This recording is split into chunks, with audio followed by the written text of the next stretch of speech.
And my man Camara Williams, host of the Uncultured Bias podcast, frustrated Kings fan out in Orlando. Are you are, Orlando are you ready up. to move on from De'Aaron? No, and by the way, I just want to say it. You got to spell it camera. It's I Kamara. did spell it, camera. That's what I get for trying to put your graphic up during the show. I call you Camara Williams. Yeah, it's all good. It's all good. No, I am not feeling Julius Randle for De'Aaron. Mainly because I just don't. I'm not a big Julius Randle fan. I like him, but not as a centerpiece to build your team around, especially to carry it forward. I think that just be an apples to apples thing. You're not really moving the needle too much there. But what if you're building around Tyrese? Yeah, I really want to see what De'Aaron and Tyrese looks like, with now defined roles. Because I think Tyrese has really in the last 20 games has really found a rhythm on how he wants to play this game. And De'Aaron, before his injury, was, finally came to a place to where I'm just a scorer. And so what does it look like they've now kind of like figuring out like this is just my role on the team? A lot of times teams struggle, and you see this in NBA, they don't have an understanding of what their role is. That I don't know what to do. Mm-hmm. I don't know what to do on this team. You're asking me to do this, but this is what I'm doing. And so I want whoever the coach is next season to say, listen, this is what is going to happen. Tyrese is the primary ball handler. He's going to be initiating the offense. De'Aaron, you're going to be running the two. Let's see what this looks like with us having defined understanding of your role. Tyrese, I need you to be more aggressive. Let's build around those two. Let's see what we have and go forward. Right now, we've just had undefined roles throughout the entirety of the team, starting with, from Luke Walton not defining the team in an appropriate manner, and then it's carried on because, we really haven't really moved on for Luke Walton. I don't even blame Alvin Gentry because this is what it is, but how did Luke Walton just catch a stray? He's not catching a stray. What I'm saying is, it is what it is. Like this team was designed with no real, not only no real balance, but no real focus. Mm-hmm. And so that's kind of where I'm at with it. Like, I want to see a team with some focus about this is direction we're doing. Buddy last year and the year before, they tried to make him into James Harden 2.0. You know what I mean? I think Buddy tried to make himself James Harden 2.0.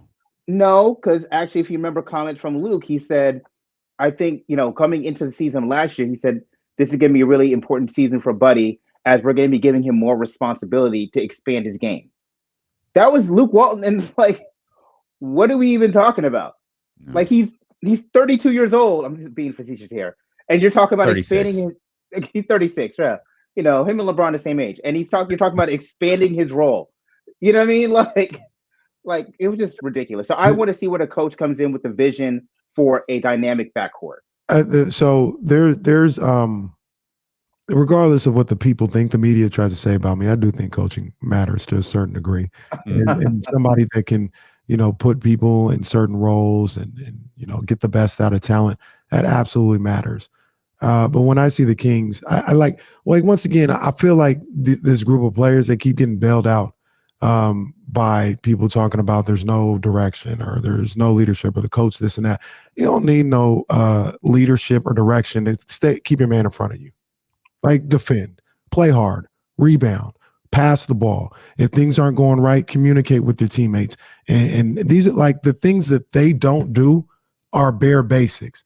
I don't need any general manager, owner, coach to have a concise plan for me to execute the things that they do not execute on a nightly basis.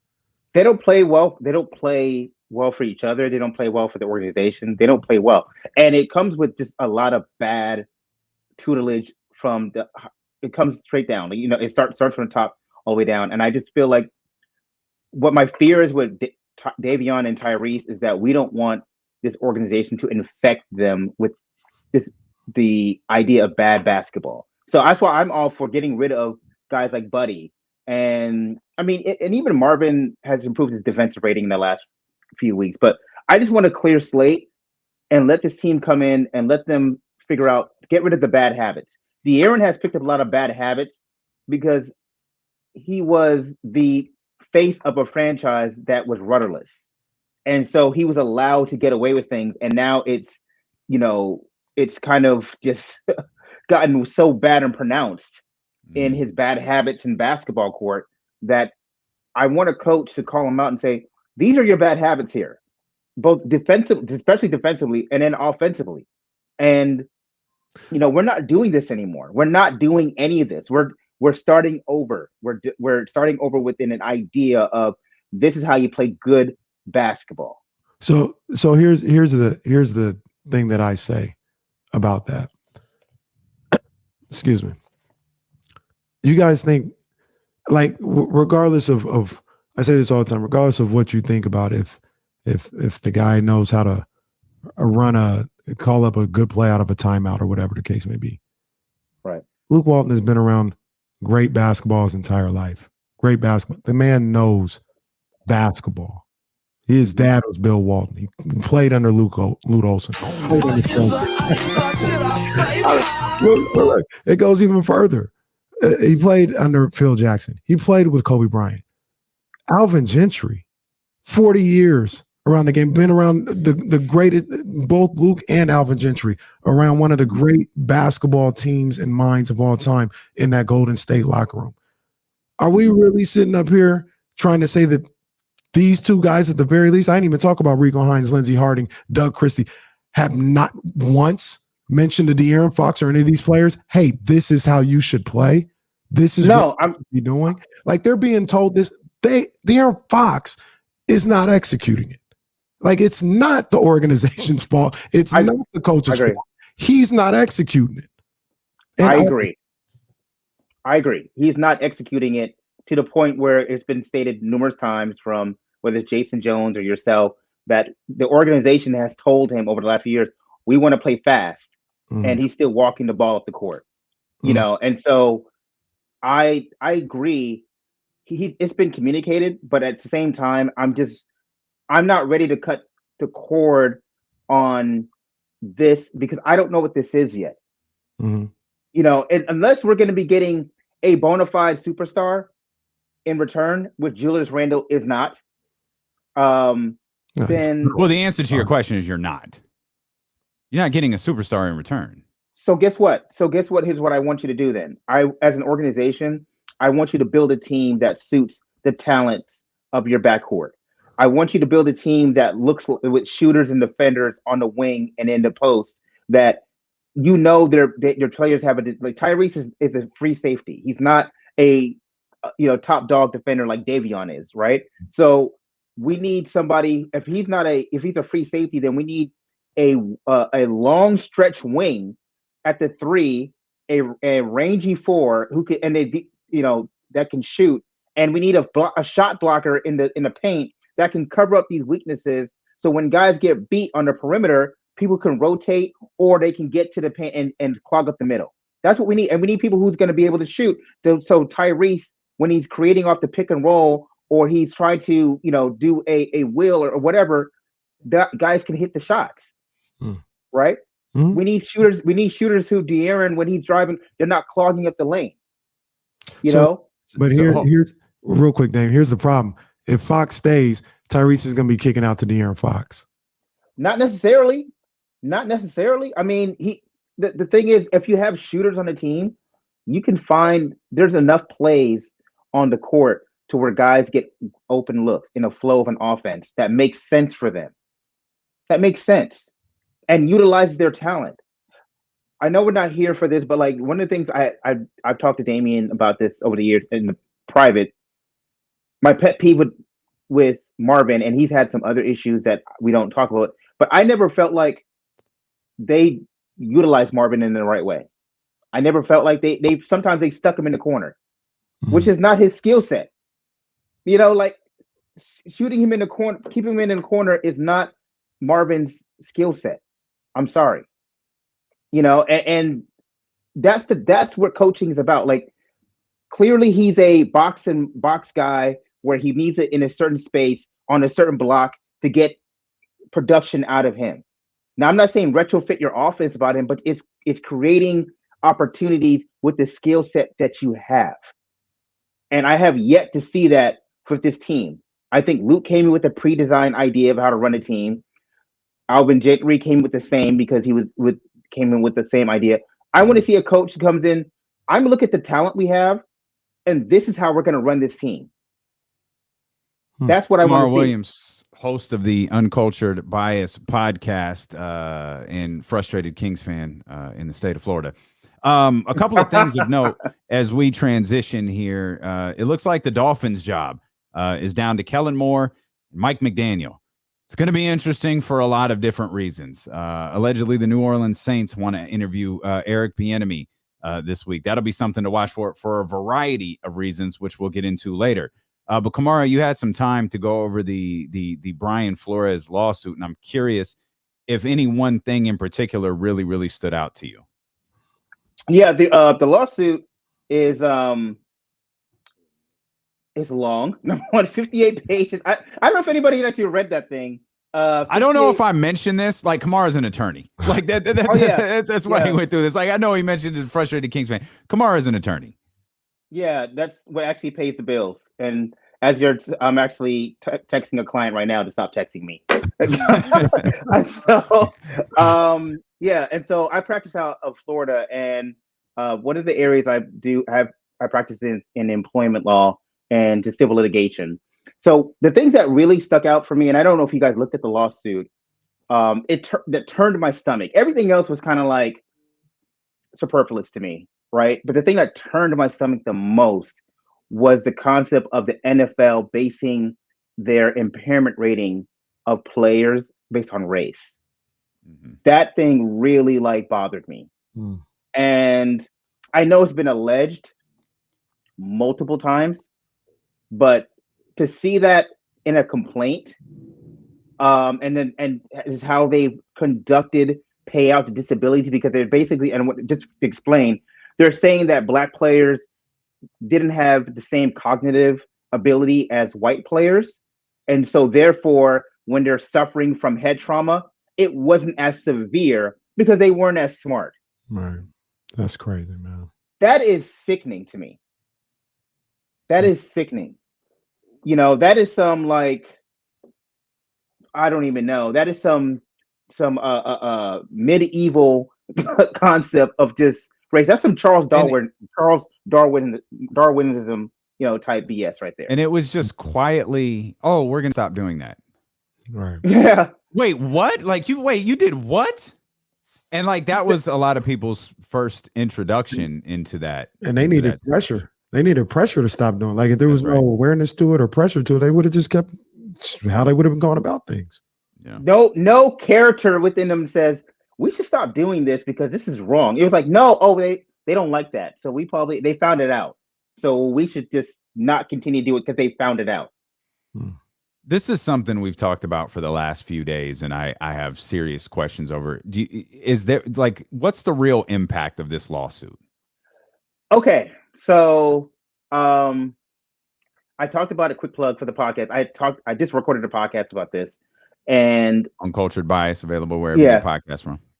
Yeah, and it will be out on Tuesday. But one of the things I talked about that I'm not sure if this lawsuit is going to change the algorithm of how the NFL operates. But I look at it like a Curtis Flood.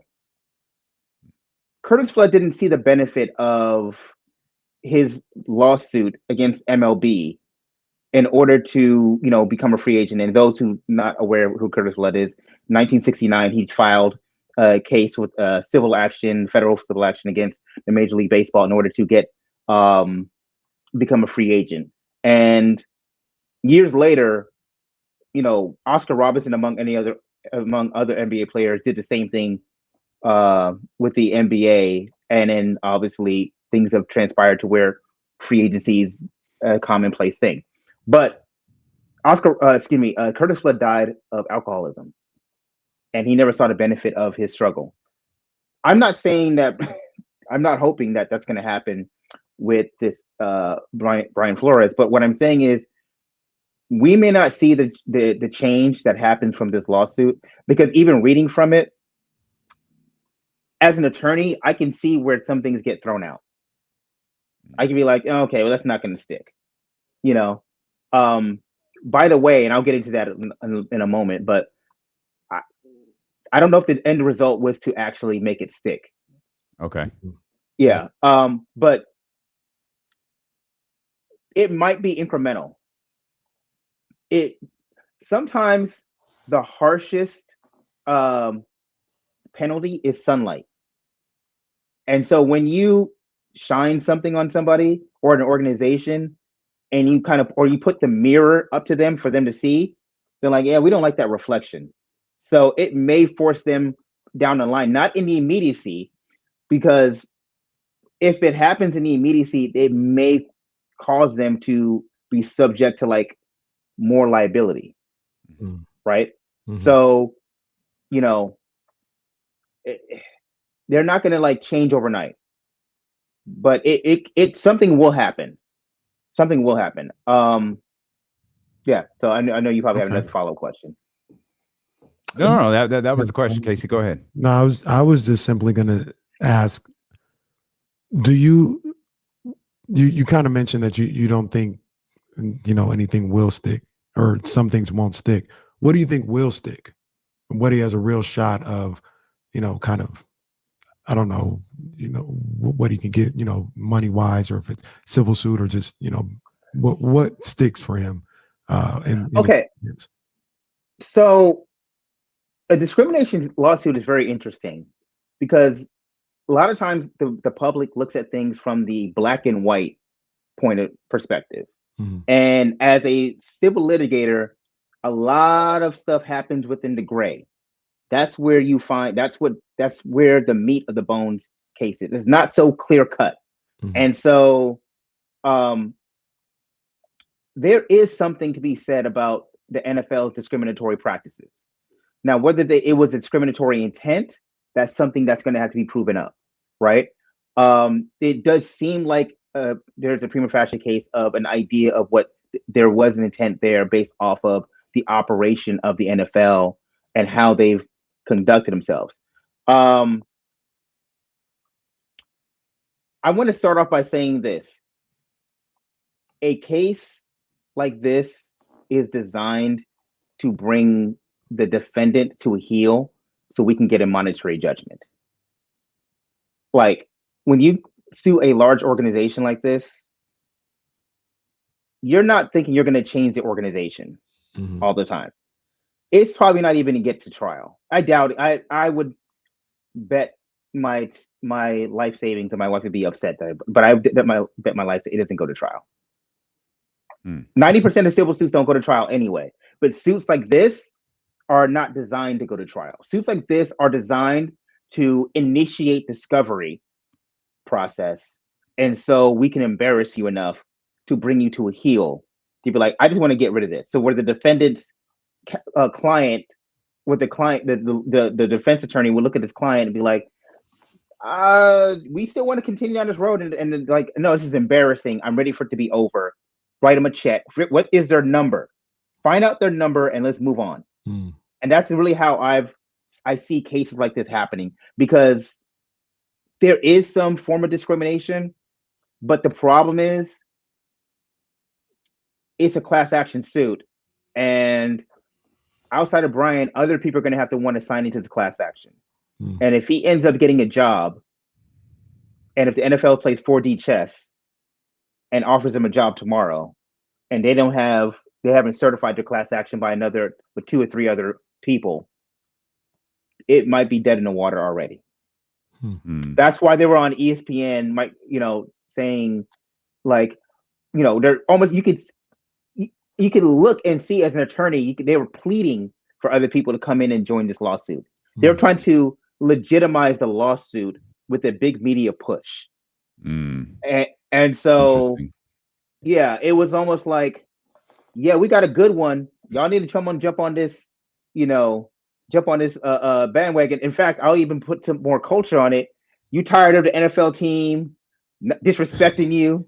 All they come to death throw a record. You know what I mean? You understand? So it was like it was a plea out there to come join this team. We got something over here, and it's really one of those things where somebody is going to, or multiple people are looking at it, and they probably I have no doubts they've contacted a lot of people, and people are on the fence because they know what it means to them career-wise to link themselves onto the suit, but they have plenty of evidence, and so they're probably thinking to themselves like, I kind of want to jump in. It's like double dutch. I kind of want to do this, but I'm not sure.